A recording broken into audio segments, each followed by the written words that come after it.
नमस्कार दोस्तों, मैं अंकुर तिवारी और आप देखना स्टार्ट कर चुके हैं करंट टाइम क्लासेस प्रयागराज। दोस्तों, आज हमारा चैप्टर है चर्चित स्थल। हम लोग इसको पढ़ें इससे पहले आपको बता दें कि जिन लोगों को उसकी पीडीएफ चाहिए वो हमारे डिस्क्रिप्शन में जाएं, वहाँ पर एक टेलीग्राम का ग्रुप का लिंक दिया गया है, उस ग्रुप को ज्वाइन कर ले। वहाँ पर प्रतिदिन इसका पीडीएफ दिया जाता है। तो चर्चित स्थल में पहली न्यूज है कि न्यू कैलेडोनिया। मई में फ्रांस ने न्यू कैलेडोनिया में आपातकाल की घोषणा की। यह एक फ्रांसीसी विदेशी द्वीपीय क्षेत्र है। यह दक्षिण पश्चिम प्रशांत महासागर में अवस्थित है।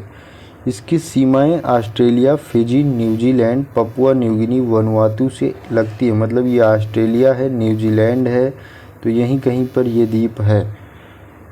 इस देश का सबसे ऊंचा पर्वत माउंट पनिये है, जो पनिये रेंज पर्वत श्रृंखला में अवस्थित है। दोस्तों, अगली न्यूज है अदन की खाड़ी। ये चर्चा में क्यों रही?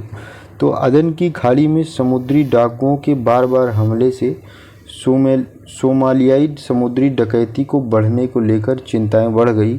अदन की खाड़ी एक गहरे पानी का बेसिन है। यह लाल सागर और अदन की खाड़ी के लाल सागर और अरब सागर के मध्य प्राकृतिक समुद्री लिंक बनाता है। यमनी बंदरगाह का नाम अदन बंदरगाह के नाम पर रखा गया है। यह अरब और हॉर्न ऑफ अफ्रीका के तटों के बीच में है। जिन लोगों को ज्योग्राफी का थोड़ा ज्ञान है वो कमेंट बॉक्स में बताएं कि हॉर्न ऑफ अफ्रीका में कौन कौन से देश आते हैं। इस खाड़ी की प्रमुख विशेषता क्या है? तो सेबर रिज नामक उभार है। अब अगला चैप्टर है हमारा युद्धाभ्यास, जिसमें पहली न्यूज है कि भारत और फ्रांस संयुक्त सैन्य अभ्यास शक्ति जो है किए हैं। आपसे सीधा पूछा जाएगा शक्ति सैन्य अभ्यास किसके साथ होता है? तो फ्रांस के साथ होता है। 13 से 26 मई के मध्य मेघालय के उमरोई में भारत और फ्रांस संयुक्त सैन्य अभ्यास शक्ति का 7वां संस्करण आयोजित किया गया। युद्धाभ्यास शक्ति एक द्विवार्षिक प्रशिक्षण कार्यक्रम है जो भारत और फ्रांस द्वारा बारी बारी आयोजित किया जाता है। इसका पिछला संस्करण नवंबर 2021 फ्रांस में आयोजित किया गया था। इस संयुक्त अभ्यास में अर्ध शहरी और पहाड़ी इलाकों में ऑपरेशन पर ध्यान केंद्रित किया जाएगा। अगली न्यूज है कि अभ्यास साइबर सुरक्षा 2024।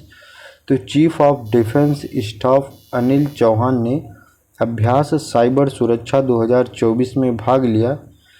तो इसका ये जो अभ्यास था रक्षा साइबर एजेंसी द्वारा 20 से 24 मई तक नई दिल्ली में आयोजित किया गया। उद्देश्य था इसका कि साइबर सुरक्षा संगठनों की साइबर रक्षा क्षमता और अधिक विकसित करना तथा सभी हितधारकों के बीच तालमेल को बढ़ावा देना।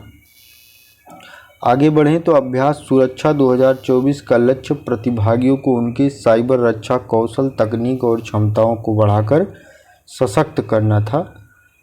इसी प्रकार ये न्यूज़ समाप्त होती है। आगे हम लोग पढ़ेंगे कुछ चर्चित पुस्तकें थी इस माह की, इसके बारे में हम लोग देखेंगे।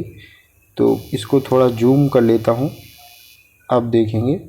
तो पहली पुस्तक है what I the writer not think about. किसकी है? जेनते पोस्टाहुमा की है। Never never land, Namita Gokhale, इनका नाम याद रखिएगा, ये इम्पॉर्टेंट है। Not a river, Selva Alameda. Mughal कालीन भारत में संगीत और संगीतकार कैथरीन बटलर स्कोफील्ड, ठीक है। कैरोस, जेनी एरपेनबैक, इनका नाम जरूर याद रखिएगा। ये चर्चा में तो थी, क्यों चर्चा में थी आप लोग बताइए। इनको एक पुरस्कार दिया है, मैंने कल वाले वीडियो में आपको ये बताया था। The details, Ia Genberg, Maria just Maria, Sandhya Mary, a game of fire, Nanak Singh, at home in India, Qurratulain Hyder, mater 2 to 10, Hwang Sok Yong इनका नाम है।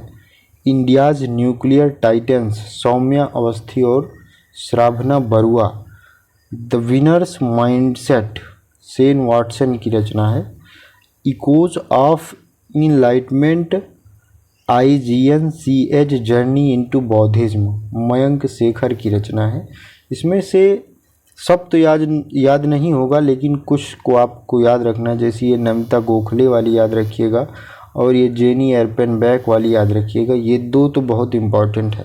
दोस्तों इसी के साथ हमारा वीडियो समाप्त होता है। अच्छा लगा हो तो लाइक करिए, चैनल को सब्सक्राइब करिए। पूरा वीडियो देखने के लिए बहुत बहुत धन्यवाद। जय हिंद, जय भारत।